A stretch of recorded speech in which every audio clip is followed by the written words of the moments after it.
Hello बच्चों, atomic structure के last lecture में हम लोगों ने स्पेक्ट्रम की कुछ बेसिक चीज़ें पढ़ी थी कि स्पेक्ट्रम क्या है, कितने टाइप का होता है, कैसे बनता है, एटॉमिक स्पेक्ट्रम क्या होता है, मॉलिक्यूलर स्पेक्ट्रम क्या होता है, लाइन और बैंड स्पेक्ट्रम क्या होता है, कंटिन्यूअस एंड डिसकंटिन्यूअस स्पेक्ट्रम क्या होता है।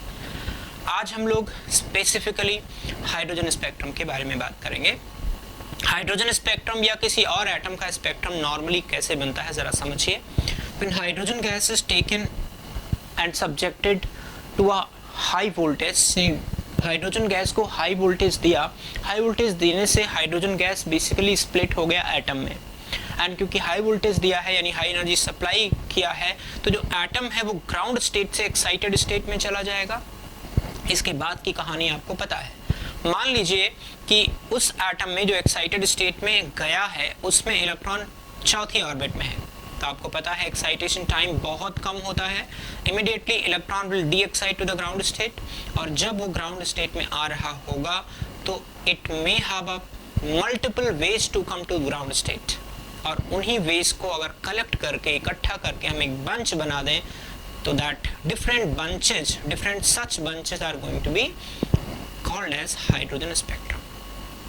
तो कंसेप्ट ये है हाइड्रोजन स्पेक्ट्रम बनाने की, यानी एक एटम को एक्साइटेड स्टेट में लाए, पहले गैस लिया, मॉलिक्यूल को तोड़ा एटम में, एटम को एक्साइटेड स्टेट में ले आए, एंड देन डी एक्साइटेशन के दौरान we obtain a lot of bunches, and that bunches consist of a complete spectral line of hydrogen, and that is known as that total full arrangement is known as hydrogen spectrum। मैंने यहाँ बना रखा है।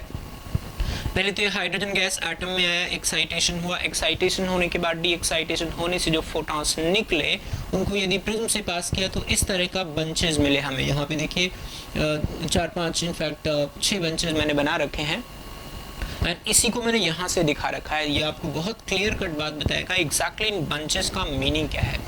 जैसे मान लीजिए किसी higher state में गया, कोई भी आप आर्बिट्रली चूज कर लीजिए, और वहाँ से जब आएगा तो बहुत सारे पॉसिबिलिटीज़ हैं। लाइक मान लीजिए 7वीं स्टेट में गया। अब 7वीं स्टेट में अगर मेरे पास सैंपल है, बहुत बड़ा सैंपल साइज है, बहुत सारे हाइड्रोजन एटम हैं, तो वो सब हाइड्रोजन एटम जब ग्राउंड स्टेट में आ रहे होंगे तो तरह तरह के पाथ चूज करेंगे। मान लीजिए आपने एक हाइड्रोजन एटम को एक्साइट करके इलेक्ट्रॉन 7वें सेल के अंदर ले गए। अब 7वें सेल से जब डी एक्साइटेशन होगा तो there are multiple ways possible. जैसे अगर मैं टोटल नंबर ऑफ लाइंस निकालूं, एज्यूमिंग कि मेरे पास सैंपल साइज बहुत बड़ा है, तो 7 × 6 डिवाइडेड बाई 2 यानी टोटल 21 लाइन बनेगी। अब वो 21 लाइन कौन कौन सी है वो भी ड्रॉ कर सकते हो। मेरा जो कंसर्न है बताने का वो ये है कि जैसे 7 से 1 में आया, या 7 से 6 में जाके फिर 6 से 1 में आया, ऐसे 7 से 5 में आके 5 से 1 में आया, तो 1 में आने वाली सारी लाइनों को इकट्ठा करके एक बंच बना दिया। That bunch is called as Lyman series of hydrogen spectrum. ऐसे ही 2 में टर्मिनेट होने वाली सभी लाइनें आप देख सकते हैं। ये n की वैल्यू 1 है, ये 2 है, ये 3 है, ये 4 है, ये 5 है, ये 6 है, ये 7 है, ये 8 है, एंड सो ऑन। ठीक है, तो आप यहाँ से देखेंगे कि जो लाइन 1 में टर्मिनेट हो रही है, चाहे वो 7 से 1 है, 5 से 1 है, 6 से 1 है, 4 से 1 है, 3 से 1 है, 2 से 1 है, 1 में टर्मिनेट होने वाली सारी लाइनों का बंच एक जगह बना दिया। This is called Lyman series. ऐसे 2 पे टर्मिनेट होने वाली सारी लाइन को बंच हो गया बामर सीरीज। तो लाइमन, बामर, पासन, ब्रैकेट, फॉन्ट सीरीज, इसके आगे हम फ्रीज होता है। तो दिस पार्ट ऑफ और different bunches are called as hydrogen spectrum. Clear? इनको अब हम अलग अलग पढ़ने वाले हैं। तो आई होप कि आप हाइड्रोजन स्पेक्ट्रम बनता कैसे ये बेसिक बात समझ गए होंगे। अब हम लोग डिटेल में हर एक सीरीज के बारे में पढ़ेंगे। Spectral series of hydrogen spectrum. Hydrogen spectrum में जो अभी हम लोग बात कर रहे थे स्पेक्ट्रल सीरीज की, वो स्पेक्ट्रल सीरीज की जो डिफरेंट बंचेस थे उनके बारे में हम अलग अलग बात करते हैं। तो पहली सीरीज को हम लोग बोलते हैं Lyman series. Lyman series is the first spectral series of hydrogen spectrum. इसके लिए N1 की वैल्यू 1 होती है और N2 की वैल्यू 2 से स्टार्ट होके 3, 4, 5 H1 इन्फिनिटी। अगर मुझे कभी निकालना हो कि लाइमन सीरीज की पहली लाइन कहाँ मिलेगी, तो यहाँ मिलेगी।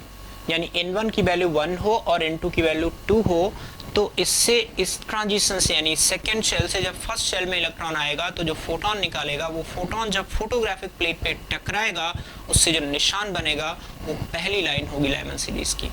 ऐसे ही जब 1 से 3 ट्रांजिशन हुआ, यानी थर्ड शेल से जब इलेक्ट्रॉन फर्स्ट शेल में आएगा उस समय जो फोटोन निकलेगा, वो फोटोन जब फोटोग्राफिक प्लेट पे टकराएगा उससे जो निशान पड़ेगा, that is called as second line of Lyman series. I hope अब आपको आइडिया लग गया। तो ये आपका फर्स्ट लाइन हो गया। फर्स्ट लाइन, इसी को अल्फा लाइन भी बोलते हैं। अल्फा लाइन यानी N1 के लिए N1 की वैल्यू 1, N2 की वैल्यू 2। ये हो गया आपका सेकेंड लाइन, इसी को बीटा लाइन भी बोलते हैं।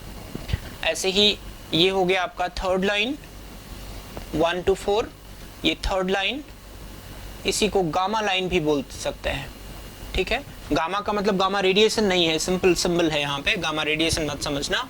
और अगर 1 से लेकर के लास्ट तक चल जाए, this is called as last line और मार्जिनल लाइन और सीरीज लिमिट। यानी सीरीज लिमिट कहाँ पे प्राप्त होगी?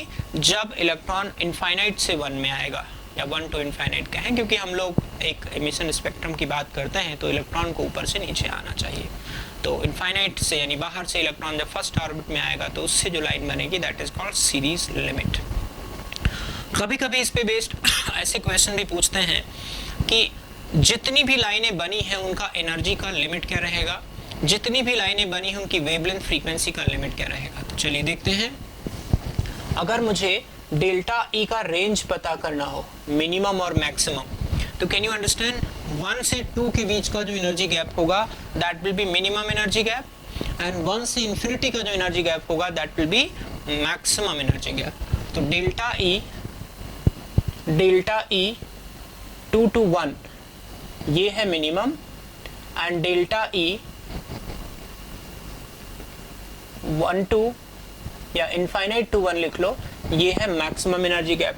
यानी क्या लिख सकते हैं, delta E will lie between 2 से 1 का एनर्जी गैप 10.2 इलेक्ट्रॉन वोल्ट होता है। If you can recall, hydrogen spectrum में, हाइड्रोजन एटम में फर्स्ट और सेकंड ऑर्बिट का एनर्जी डिफरेंस 10.2 इलेक्ट्रॉन वोल्ट होता है, एंड इनफाइनाइट से 1 का मतलब फर्स्ट ऑर्बिट का एनर्जी 13.6 eV। इसी तरह से कभी आपको लैम्डा का रेंज निकालना हो, आपको पता है कि lambda is always equal to 12400 divided by delta in electron volt. तो ये क्या आ जाएगा आपका, क्योंकि ये मैक्सिमम एनर्जी है तो इसके करस्पॉन्डिंग जो वेवलेंथ होगी वो मिनिमम होगी। तो मिनिमम वेवलेंथ हो गया 12400 divided by 13.6 angstrom, and maximum wavelength हो गया 12400 divided by 10.2 angstrom. Clear?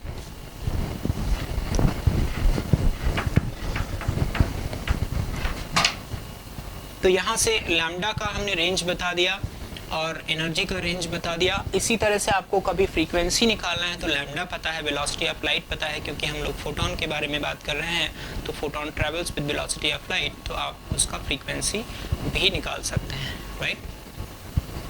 And एक और इम्पॉर्टेंट बात यहाँ पे मैं नोट के रूप में लिख देता हूँ, all lines of Lyman series belongs to ultraviolet region. Ultraviolet region hydrogen spectrum के सभी लाइनें, लाइमन सीरीज की सभी लाइनें यूवी रीजन को बिलोंग करते हैं, ठीक है। तो इलेक्ट्रोमैग्नेटिक फैमिली का यूवी रीजन लाइमन सीरीज के लिए सुरक्षित है, वहीं पे सारी लाइमन की लाइंस लैंड करती हैं, ठीक है। Second one is बामर series. This is the second spectral series of hydrogen atom. N1 की वैल्यू 2 होगी, N2 की value 3, 4, 5, 6 and so on infinity तक। फर्स्ट लाइन के लिए N1 की वैल्यू 2 होगी, N2 की वैल्यू 3 हुई। सेकेंड लाइन के लिए N1 की वैल्यू 2 हुई, N2 की वैल्यू 4 हुई। से फर्स्ट जो N होता है ना, N1 जो होता है वो सभी सीरीज के लिए फिक्स होता है, खाली N2 चेंज होता रहता है। तो ऐसे थर्ड लाइन के लिए N1 की वैल्यू 2, N2 की वैल्यू 5। ऐसे इनफाइनाइट के लिए चले जाएं, इनफाइनाइट यानी सीरीज लिमिट, सीरीज लिमिट के लिए n1 की वैल्यू 2, n2 की वैल्यू इन्फिनिटी। ठीक है, इसी तरह से बामर सीरीज में भी कभी, जैसे मैंने लाइमन सीरीज में आपको बताया था, वैसे बामर सीरीज में भी कभी आपको एनर्जी का मिनिमा और मैक्सिमा निकालना हो या वेवलेंथ का भी मिनिमा और मैक्सिमा निकालना हो, निकाल सकते हैं। लाइक एनर्जी का वेरिएशन कहाँ से कहाँ तक होगा, मैक्सिमम एनर्जी का डिफरेंस 2 से इन्फिनिटी और मिनिमम एनर्जी का डिफरेंस 2 से 3। तो ये 2 से 3 या 3 से 2 लिख लो, क्या फर्क पड़ता है, लिख लो, मॉडुलस ही तो लेना है। एंड 2 टू इन्फिनिटी, 2 से 3 का एनर्जी गैप 1.9 इलेक्ट्रॉन वोल्ट होता है, 2 से इन्फिनिटी का एनर्जी गैप 3.4 इलेक्ट्रॉन वोल्ट होता है। ऐसे ही आपको कभी वेवलेंथ का निकालना हो रेंज, तो 12400 अपॉन 3.4, 12400 डिवाइडेड बाई 1.9। इनफैक्ट इसके लिए मैं आपको डायरेक्टली बता दूं कि you can write lambda max is equal to 12400 divided by delta E minimum. ऐसे ही मतलब जहां एनर्जी मिनिमा होगा वहां पे लैम्डा मैक्सिमा होगा। ऐसे ही लैम्डा मिनिमम को मैं लिख सकता हूं 12400 अपॉन डेल्टा ई मैक्सिमम। ठीक है, और आखिरी बात जो बहुत इंपॉर्टेंट है, बामर सीरीज की first four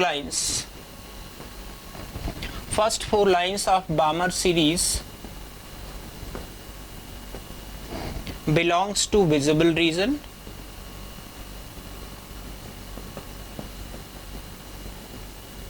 and remaining all lines belong to ultraviolet. ये याद रखना बहुत इंपॉर्टेंट है। आप चाहो तो वेरीफाई कर सकते हो। ये जो फर्स्ट 4 लाइंस की मैं बात कर रहा हूं, ये कौन सी लाइन हो गई, चारों ये लाइन हो गई डेल्टा ई 2 से 3, ये लाइन हो गई डेल्टा ई 2 से 4, ये लाइन हो गई डेल्टा ई 2 से 5 एंड डेल्टा ई 2 to 6। ये जो 4 लाइनें हमने बताई हैं, आप चाहो तो इनका आप वेवलेंथ का रेंज निकाल लो। यू विल फाइंड इनकी जो वेवलेंथ का रेंज है वो 3000 इनफैक्ट 4000 to 7500 एंगस्ट्रॉम आएगा, जो विजिबल लाइट के लिए एक्चुअली वेवलेंथ का रेंज होता है। जैसे ही आप 5वीं लाइन उठाओगे, that 5th line will have a wavelength which is not equal to, not coming into the range of visible light, वो यूवी में चला जाएगा और आगे की सारी लाइंस बामर सीरीज की यूवी में होती हैं। तो हाइड्रोजन स्पेक्ट्रम के बामर सीरीज की फर्स्ट 4 लाइंस विजिबल में, remaining all lines are in ultraviolet. ये सारी बात हम लोग क्योंकि हाइड्रोजन स्पेक्ट्रम के कॉन्टेक्स्ट में कह रहे हैं, अगर आपने यही चीज़ें हीलियम आयन के रिस्पेक्ट में कहने लगेंगे तो ये जो रीज़न है अल्ट्रावायलेट विजिबल आईआर, ये नहीं बता सकते एग्जैक्टली ऐसे ही होगा, ऐसा नहीं कह सकते, वो डिफरेंट रीज़न होंगे। ठीक है, तो हमने लाइमन पढ़ लिया, बामर पढ़ लिया और टोटल डिटेल भी उसकी पढ़ ली कि लाइमन एंड बामर सीरीज के लिए first line, second line, alpha line, beta line, gamma line, delta line and series limit, उन सभी का वेवलेंथ कैसे निकालते हैं, उन सभी का एनर्जी कैसे निकालते हैं। अब रिमेनिंग इनफैक्ट 3 लाइन रादर हमने एक और लिख दी, हम्फ्रीज लाइन, जो बहुत नैरो होती है, जो बहुत आसानी से उसके मार्क्स फोटोग्राफिक प्लेट पे दिखते नहीं हैं, इसलिए हम लोग फ्रंट सीरीज तक पढ़ते हैं, हम्फ्रीज तक जाते नहीं हैं, लेकिन फिर भी डिटेल में सारी बता देता हूँ। तरीका वही है, how to compare the energy, how to compare the wavelength, how to calculate the wavelength, everything remain same. तो मैं थोड़ा शॉर्ट में बताता हूँ। ये थर्ड स्पेक्ट्रल सीरीज है, ये बताने की ज़रूरत नहीं है। n1 की वैल्यू 3 है, n2 की value 4, 5, 6, 7 and so on infinity. पहली लाइन कब मिलेगी, फर्स्ट लाइन के लिए n1 की वैल्यू 3 होगी, n2 की वैल्यू 4 होगी। ऐसे सेकेंड लाइन कब मिलेगी, n1 की वैल्यू 3 होगी, n2 की वैल्यू 5, सॉरी n1 की वैल्यू 3 होगी, n2 की वैल्यू 5 होगी। ऐसे थर्ड लाइन, फोर्थ लाइन कुछ भी करते जाओ आप। सीरीज लिमिट n1 की वैल्यू 3 एंड n2 की वैल्यू इन्फिनिटी। तो जस्ट रिमेंबर कि हर एक सीरीज में n1 की वैल्यू फिक्स होती है, तो even in partial series n1 की वैल्यू 3 एंड n2 की value 4, 5, 6, 7 up to infinite. Accordingly will be getting first line, second line, third line, fourth line and so on in series limit. ऐसे ही bracket series में fourth spectral series है, n1 की value 3। यहाँ पे भी यदि आपको कभी डेल्टा ई का रेंज निकालना हो तो क्या रेंज आएगा, डेल्टा ई का रेंज आएगा delta E 3 to 4 and delta E 3 to इन्फिनिटी। ऐसे लैम्डा का रेंज निकालना है तो delta E 12400 divided by delta E 3 to infinity 12400 delta E 3 to 4। Easy निकाल सकते हैं जैसे बाकी में हमने निकाला है। ब्रैकेट सीरीज में n1 की वैल्यू 4, n2 की वैल्यू 5 6 7 एच सच आगे बढ़ते जाइए। n2 की value 5 6 7 H one will go to infinity, आखिरी लाइन तक जा सकते हैं। तो अगेन पहली लाइन यहाँ मिलेगी, दूसरी लाइन यहाँ मिलेगी, तीसरी लाइन यहाँ मिलेगी और सीरीज लिमिट यहाँ मिल जाएगी। शायद मुझे अभी ये समझाने की जरूरत नहीं है, you are now use to आप first line, second line, third line and series limit. यहाँ भी कभी डेल्टा ई का वैल्यू निकालना हो तो मिनिमम वैल्यू क्या होगी, delta E 4 to 5 and maximum value क्या होगी, डेल्टा ई 4 to इन्फिनिटी। ऐसे लैम्डा का वैल्यू का रेंज निकालना हो 12400 upon delta E 4 to infinity and 12400 delta E 4 to 5। And यहाँ पे भी नहीं बताया था मैंने, दोनों में बता देता हूँ। दोनों की जो लाइंस हैं, all lines of Paschen series belong to IR infrared. Same way, all lines of bracket series belongs to IR। ऐसे ही सेम दो इन सभी का IR में बिलोंग करता है, ultraviolet, visible and then IR। सब ये चारों जितनी सीरीज हैं इन सभी का जो रेंज है, जो फ्रीक्वेंसी और वेवलेंथ का रेंज है वो IR को बिलोंग करता है। तो पीफंड सीरीज में n1 की वैल्यू 5 एंड n2 की value 6 7 8 up to infinity. Again यहाँ पे डेल्टा ई का आप रेंज निकालना चाहो तो कितना आ जाएगा, delta E 5 to 6 and delta E 5 to इन्फिनिटी। ऐसे आप लैम्डा का रेंज निकाल सकते हो। All lines belong to IR again. Humphreys में भी n1 की वैल्यू 6, n2 की वैल्यू 7 8 9 अप टू इन्फिनिटी। यहाँ भी डेल्टा ई का रेंज हो जाएगा delta E 6 to 7 to delta E delta E 6 to इन्फिनिटी। और इसी तरह से आप यहाँ भी लैम्डा का भी रेंज निकाल सकते हो with the help of energy gap. And all lines belong to IR। ठीक है, अब यहाँ पे हम लोग आते हैं हाइड्रोजन स्पेक्ट्रम से रिलेटेड कुछ बहुत ही इंपॉर्टेंट चीज़ें हैं जो न्यूमेरिकल्स को, क्वेश्चंस को सॉल्व करने में हेल्प करेंगी। वो ये है कि जब कभी इलेक्ट्रॉन हायर शेल से लोअर शेल में गिरता है, यानी जब कभी डी एक्साइटेशन होता है, डी एक्साइटेशन तो उसकी लाइफ का हिस्सा है। अगर वो एनर्जी खा के, फोटोन खा करके एक्साइटेड स्टेट में गया है तो वापस उसको औकात में आना तय है। डिपेंड करता है कि वो आसानी से एक स्टेप में आ जाता है या मल्टीपल स्टेप में आ जाता है, अकॉर्डिंगली स्पेक्ट्रम बनते हैं। मतलब basically spectrum is a result of de excitation of electron from excited state to ground state, यानी इलेक्ट्रॉन के औकात में आने की कहानी है स्पेक्ट्रम। ठीक है, तो जब इलेक्ट्रॉन या एटम ग्राउंड स्टेट में आता है तो उस समय कितनी लाइनें बन सकती हैं, क्योंकि हमने यहाँ पे एक सीरीज पढ़ी है। कभी एक जनरल क्वेश्चन दिया हो कि एक एटम एक पर्टिकुलर स्टेट से ग्राउंड स्टेट में डी एक्साइट होके आया है तो कितनी लाइन बनी, वो मैं यहाँ पे बता रहा हूँ। यहाँ पे 3 पॉइंट बताने वाला हूँ जो अलग अलग चीजों को लाइन से रिलेट करता है। Number 1, when a sample of hydrogen atom de-excites from nth shell to ground state, then number of photons emitted is equal to n into n minus 1 by 2. n into n minus 2. Number of photons emitted will be same as number of lines formed. कभी कभी ये term भी use करते हैं. Number जितने photon emit होंगे उतने ही लाइनें आपको फोटोग्राफिक प्लेट पे दिखेगी. तो जितने फोटोन इमिट हुए वो n इंटू n माइनस 1 है. इसको चेक कर लेते हैं. जैसे मान लीजिए n की वैल्यू 3 है.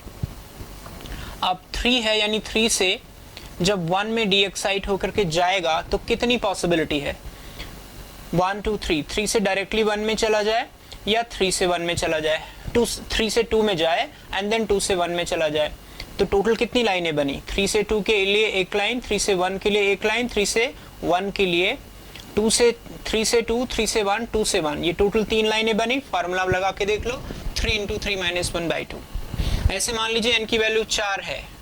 तो 4 होने का मतलब ये हुआ, देखिए 4 से 1 में आ जाए डायरेक्टली, या 4 से 3 में आए, 3 से 2 में आए, 2 से 1 में आ जाए, या 4 से 2 में जाके फिर 2 से 1 में आ जाए. 2 से 1 वाली लाइन मैंने ऑलरेडी बनाई हुई है. ठीक है, कौन सी नहीं बनाई मैंने? 4 से 1 लाइन में मिस कर रहा हूं, वो कौन सी है? 4 से 4 3 2 1. 3 से 1 वाली लाइन मुझे नहीं दिख रही है. तो 3 से 1 लाइन भी हो सकती है कि 4 से 3 में आया और फिर 3 से 1 में चला गया. तो सारी पॉसिबल लाइन है कौन कौन सी? 4 से 1, 4 से 3, 4 से 2, ठीक है, 4 से 2 एंड 3 से 2, 2 से 1, अनदर वन, 2 से 1, 3 से 2, 4 से 3 और 3 से 1 वाली लाइन. ये टोटल 6 लाइनें हो गई. तो इस तरह से जब भी कोई सैंपल, हाइड्रोजन लाइक एटम का sample means there should be large number of atom. कुछ एक पाथ को चुनेंगे, कुछ दूसरे पाथ को चुनेंगे. In that case maximum number of lines that can be found is n into n minus 1 by 2. Another point,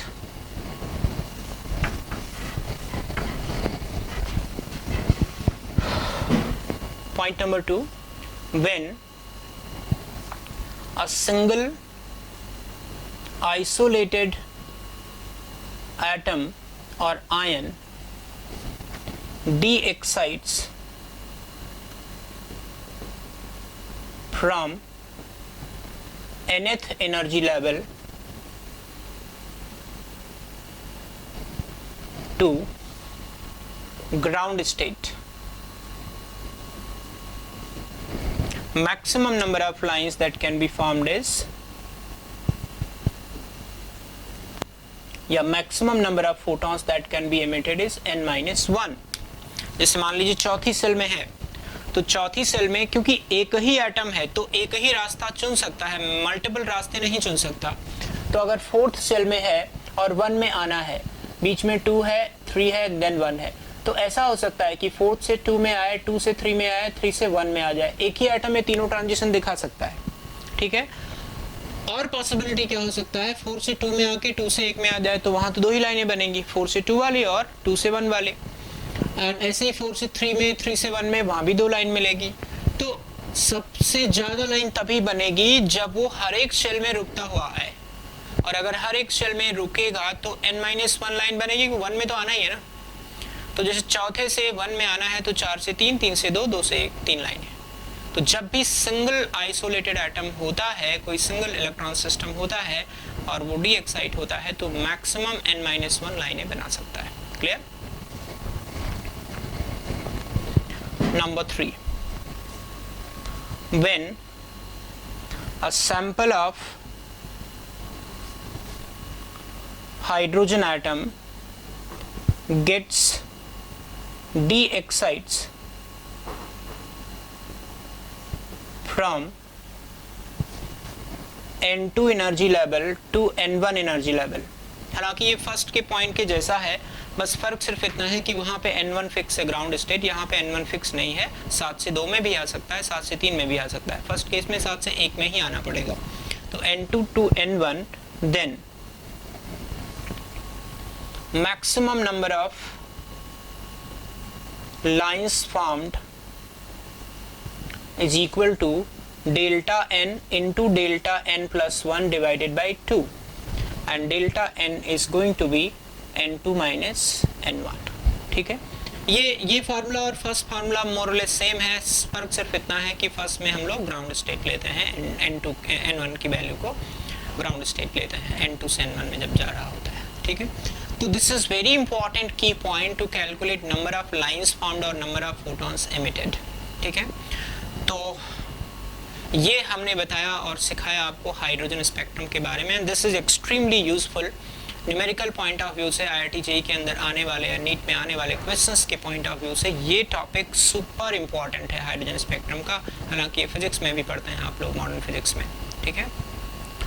तो आज की क्लास के लिए इतना ही। नेक्स्ट क्लास में हम लोग इस पर खूब सारे न्यूमेरिकल्स करने वाले हैं जो आपको इसकी कंसेप्ट को और मजबूत करने में हेल्प करेगा, ठीक है। तो आज के लिए इतना ही, मिलते हैं नेक्स्ट लेक्चर में। Thanks for watching.